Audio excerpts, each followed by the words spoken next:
Morning, how is everybody? Welcome back to the channel. I'm Claire, this is Purple Poppy, and today I'm playing with texture and colour. So as you know, I love my texture paste. As I said to you before, if you don't have texture paste, there are many YouTube videos on how you can, oh here we go, I can't open it now, how you can make your own with talcum powder and glue, basically. Lots of videos. So I'm using my texture paste. I've used some lace, two different laces, some cheesecloth, bit of paper there, and I've basically just built it up, and I've given it a coat of this white household paint. I've done exactly the same here. This one you can see I've used a die cut. And this one I've done, but I've not put any paint on yet. So that's how they all started. So I'm going to paint this one up so that it can be drying while I make up the others with you. And then we can come back. This is just normal household paint. I believe that's what you call it. In places like Canada, Australia, America, we call it emulsion. I'm just going to give it a coat of this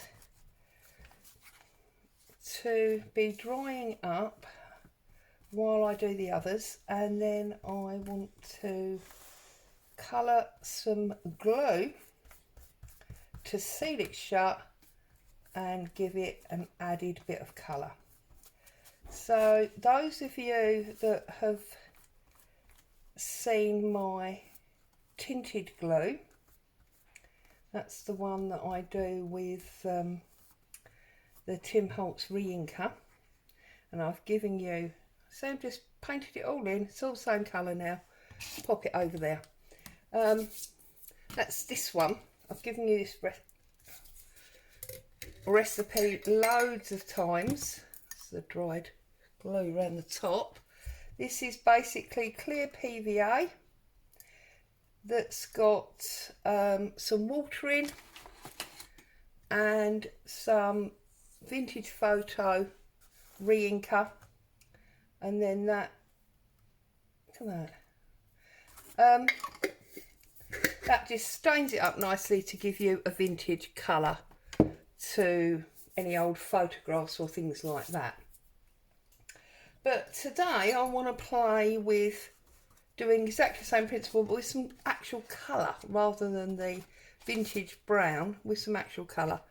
So I'm going to start by putting gesso on my tags. Now, as I always say to you, if you don't have gesso, you can use white or cream household paint. All we're doing is putting a surface onto the card so that our paints and inks sit on top and they don't sink in. Okay, that's all it is. It's just like a primer, so you can use anything really, any pale colour, you know, white or cream paint. I'm obviously using gesso, and the reason I'm using gesso over paint, bearing in mind I've got paint sitting on my table, is that the gesso dries very much quicker. As you can see, I put loads too much out now. Excuse me.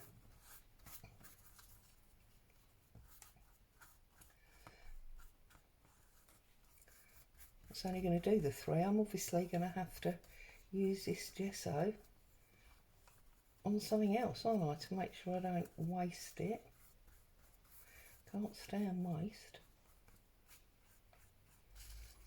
Make sure it's all covered like that. And obviously it is bowing because it's only wet on the one side. If it was wet on both sides, it would lie flat. We know that from when we glue our pages. So I'm not worried about that.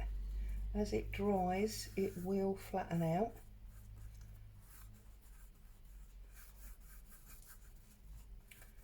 So it's a little bit like watching me ink, isn't it? Right. And I know you've seen me use my paste and stencils and add texture many times before, so that is nothing new.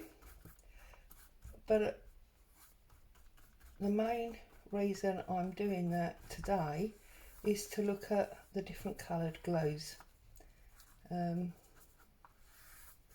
know a lot of you enjoyed the vintage tinted glue, and that's great for those of us that like grungy, but I did think that people that are a little bit more maybe shabby chic in mind, they tend to go much more generally for whites and pinks and pale colours than they do the vintagey grunge.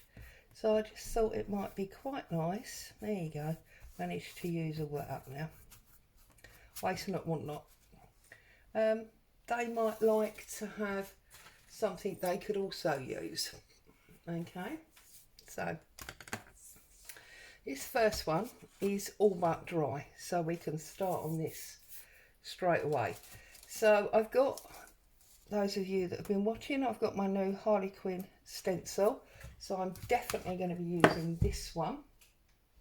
I'm loving it. When I buy things, I generally look at them for some time before I buy them. I want to make sure that I love it and I'm going to use it. So I had been watching this for some time and decided I was going to go for it, and I'm really glad that I did. I love it. Now, as you can see, I'm obviously not covering it, just doing an area.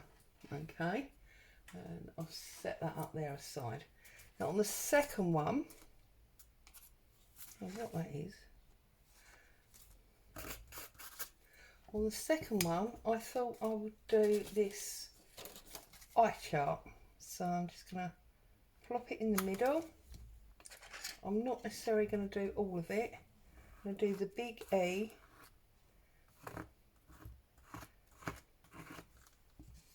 But again, I've not done all of that E.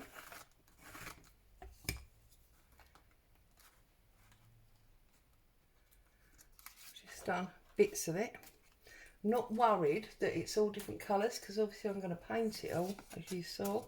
And now on this one, I'm going to do a bit of clock. So I'm going to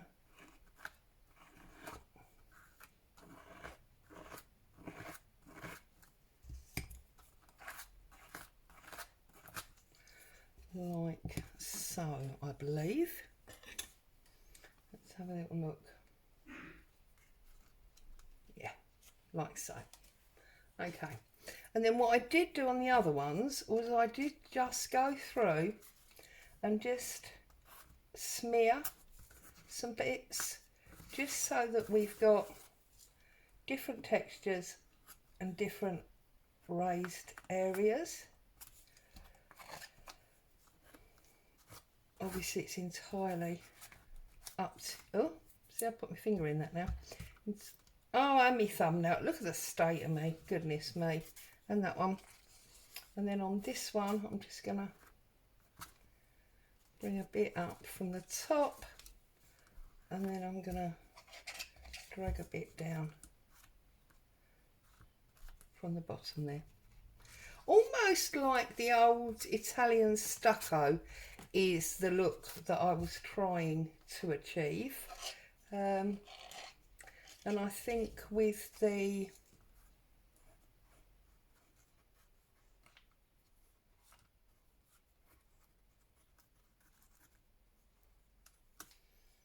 there you go, that was really lumpy and bumpy. With the more flowery stencils, like this one here, I think that does potentially give that stucco look. Okay, so I didn't wait for my texture paste to dry in the way that you normally would. I carried on working almost instantly. So I took some cheesecloth. Whoops, I've just thrown a paper clip or something on the floor. I took some cheesecloth. I gave it a good old stretch out so it's really stringy, and then I just sort of popped it down like that, because I wanted to build up obviously in lots of layers, and it was about getting the texture in here. And also with regard to the stucco type effect, you probably would have had cords in some of the plasters, definitely in things like Wattle and Daub you would have done. So I don't know, I'm just playing really, and at the end of the day that's all that really matters. And I just put lots and lots, as you saw, of different things on. So again, give this a really good stretch out, open up all that weave, and then I'm just gonna pop it on. Ah, now it's stuck to my fingers. I should have just left it lying there really, shouldn't I? There we go. Okay, and then as you saw, I put some die cuts on. So on this one I think I'm gonna pop that key in there. So just press that down. On this one I think I'm going to put the flower. This one I think I might just pop that outside. And then I've got this like honeycomb stroke DNA. I've used it for all sorts of things, this one. I'm not 100% sure what it's actually called. It's obviously a, well, not obviously, it is a Tim Holtz dye.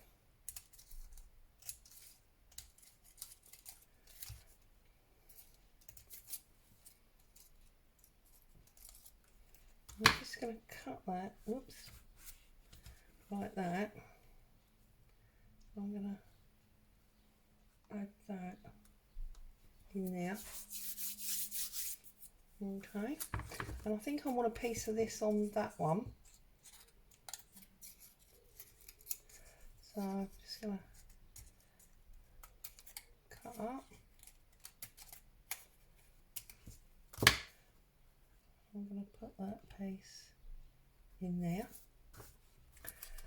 And then I've got this just 1-inch circle die that I'm going to put up there. Now they look very weird at the moment, don't they?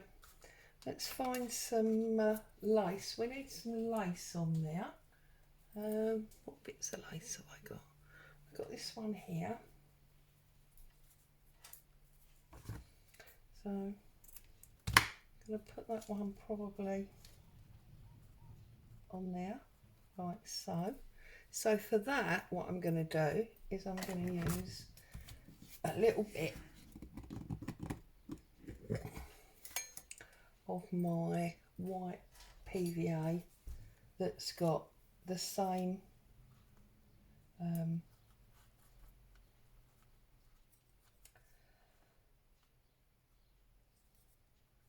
vintage photo stain in it, or re-inker.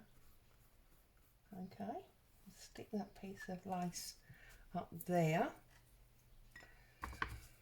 I'll have a piece along the bottom here of this one.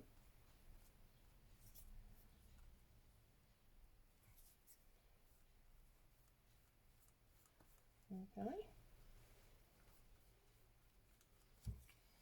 And I think this one, it needs to be up the top, doesn't it? So I'll put a piece, oh, I don't want that much. Put a piece up the top here.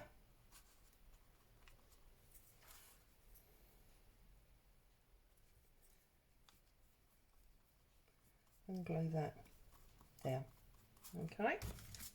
Right, so now I'm going to glue it all down with this PVA. So just make sure that's all stuck down. You will obviously pick up some of the paste, but it's not a major issue. And this is when obviously all that cheesecloth will get pushed flat and back.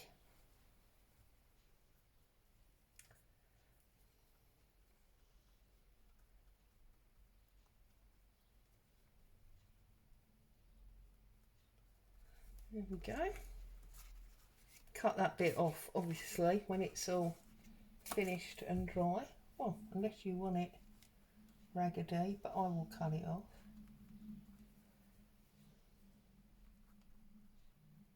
Going over the die cuts just to make sure they've got some key, as it were.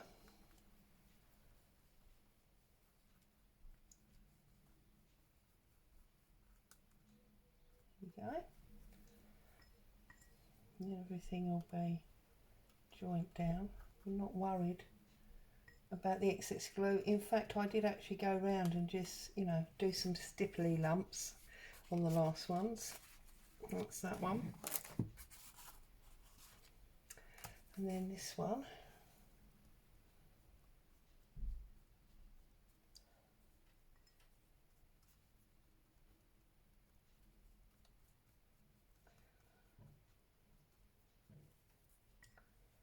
And then having done those, I'm going to put a little bit of napkin on and scrunch that up in much the same way we do to create the imitation leather, like that. Okay, so that's those done, and then I'm just going to get some, this is napkin back, you know, the middle or the back layer of the napkin. Just going to screw it all up. I'm going to put, where do I want it? I think I want it here. So I put my glue and then I'm just literally going to pat it home with my glue. Get a little bit more glue if need be. Pat that home.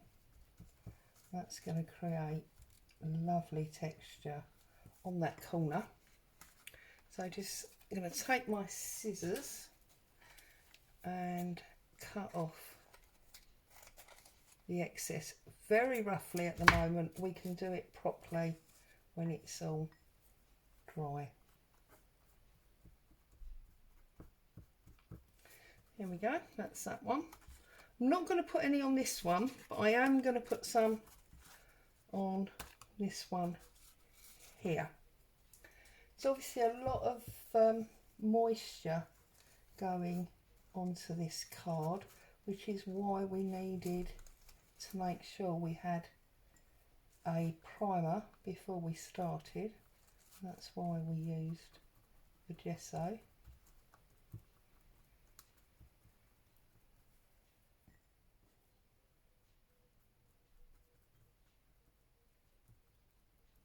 There we go.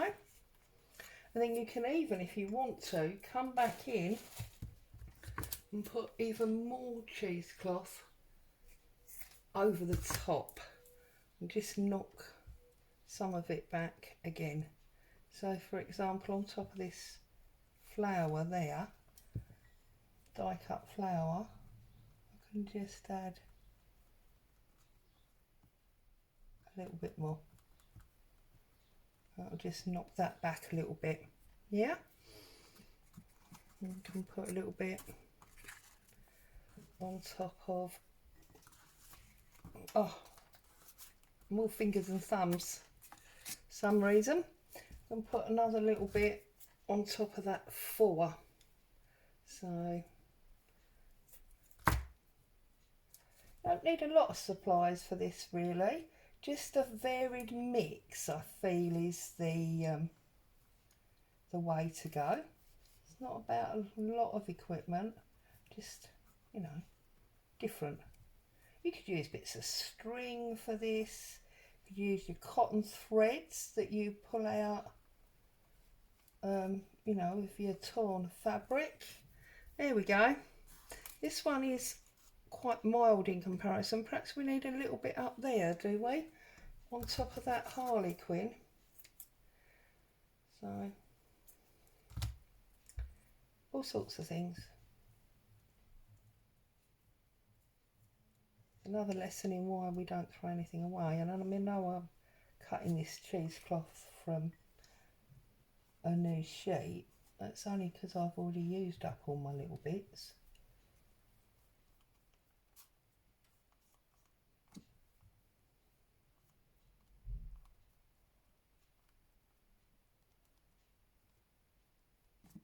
There we go. Let's just break that up. So I'm finished with that. So let's move all that out of the way. Now these obviously, they need to dry up a little bit. So I'm going to push them up there. And unless I turn my heat gun on, I'm not convinced they'll be dry enough for us to work on. But we have got these two that are definitely dry and very rigid in some places. So that's good to work on. And that one's still a little bit damp. Okay, colouring glue. So I've basically got just a takeaway tub here. I love these. I use these a lot. I'm just going to put in, this is white PVA. Yeah, nothing special. This is, I've shown you this many, many times. Okay, and I'm going to go for a bit of a blue. Boo! Boo!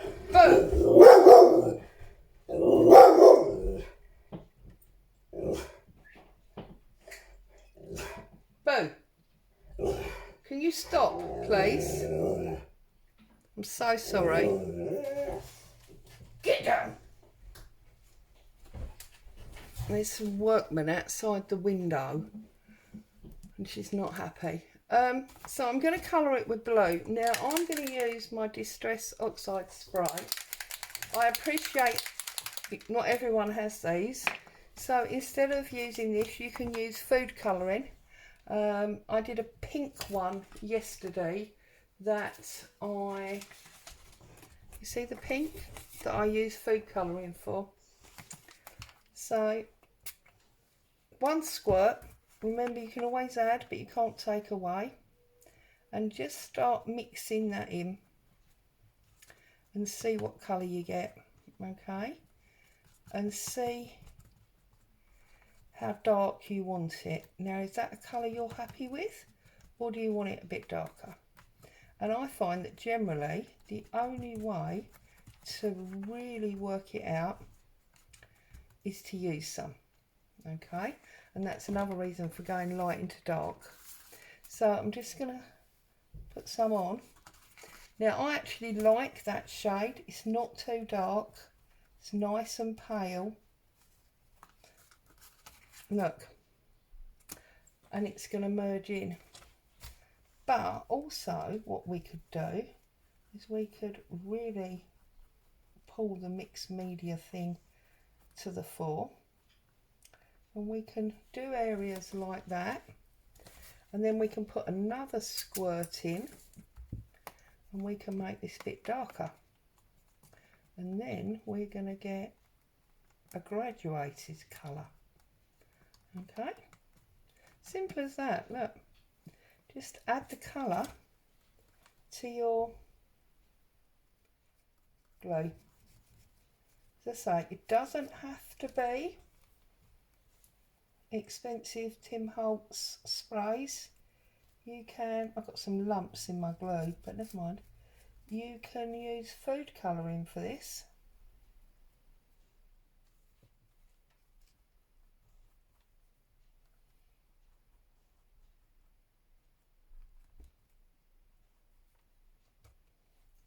And we can even come back in a minute and put even more blue in and change the colour up again.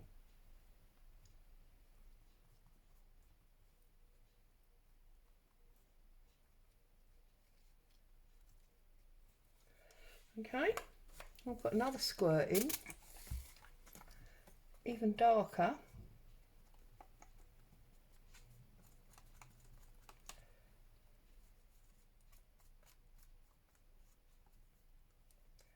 And then just touch in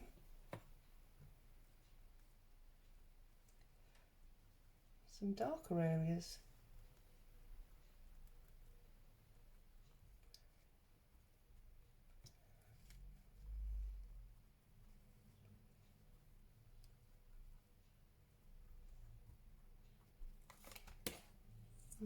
There we go.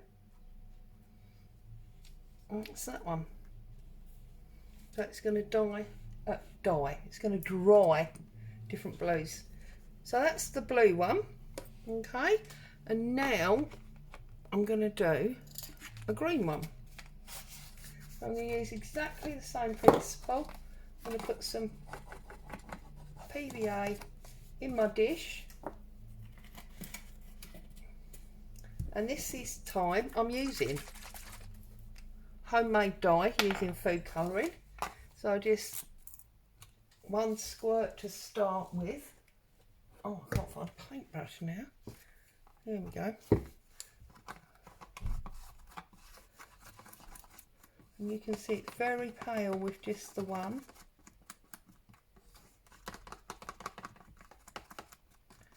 Okay, and of course by doing it this way we're doing two things at once.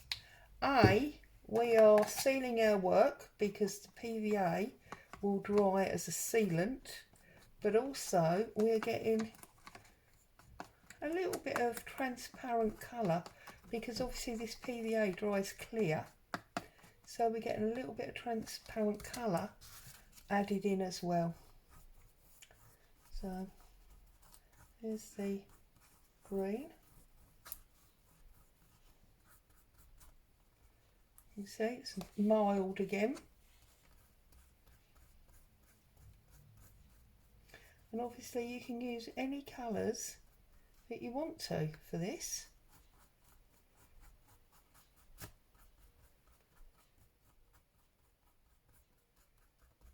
Okay, and then if I use a bit more,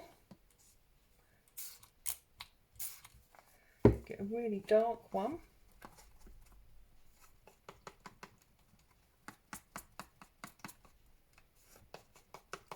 I want it dark on that, I want it really dark.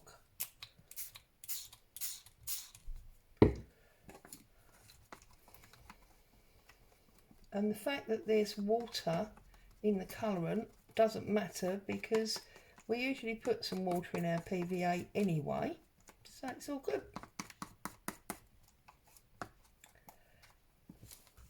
And we can just dab on some of the darker one. Obviously, if you'd rather, you can just work with one colour, doesn't matter.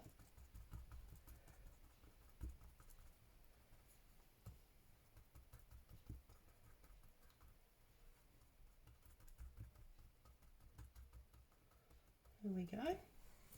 Now what I'm going to do is I'm going to actually clean off my brush.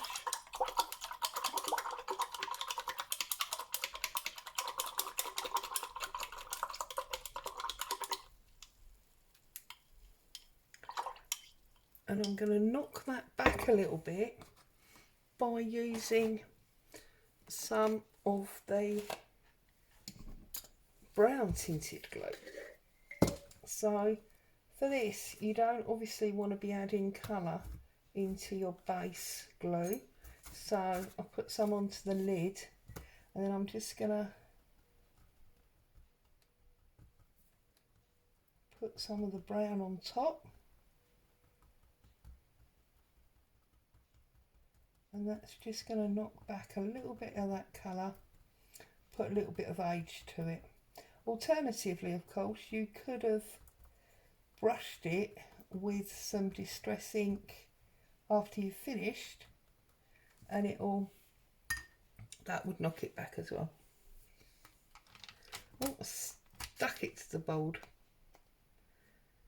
There you go, so that's that one. You can see now it's got the aged brown in as well.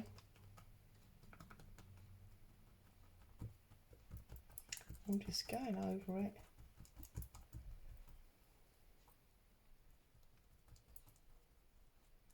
Anywhere you feel you've got too much, obviously you can just take some off, not a problem, because you don't want to lose all that texture you worked hard to put underneath. So if you feel like you've got too much, take a piece of tissue and just dab some of it away. Look, just like that. Oh, I don't know if you can see them up there. I'm putting them up there and I hope that you can. There you go. So again, if you decide you've got too much on the green one, because fortunately PVA takes a little while to dry, just come back, roll yourself up a little tissue ball,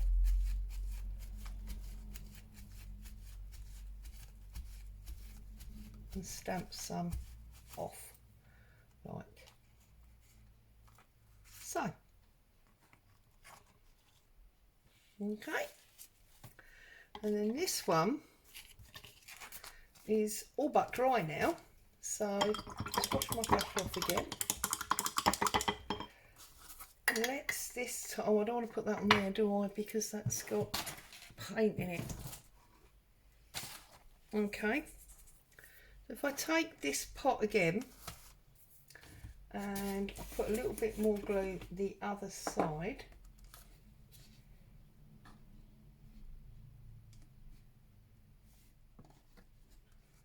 that's probably enough, and I pop in a little bit of this purple acrylic paint. It just goes to show you that you can use, you see there, you can use absolutely anything to colour your glue. Obviously the paint is opaque, so although the PVA will make it glossy, it's not going to be overly see-through. So just be careful if this is what you're going to be colouring in, because you will, unless you spread it very, very thin, you're going to get an opaque colour.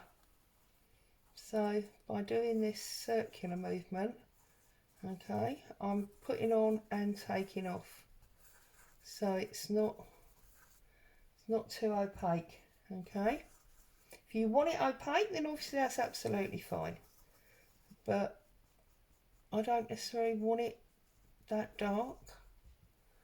So it's almost like dry brushing at this stage, just to make sure you don't get too much colour coming or staying behind, should I say.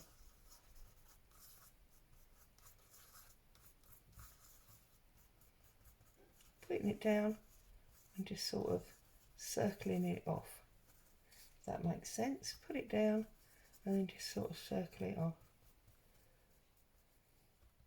Just dab a little few darker areas in the middle. Just make it a little bit interesting. So there you go. I haven't got another, and that one's starting to bend, so I'm going to have to lay them down flat. There you go. So there you go. That's how we have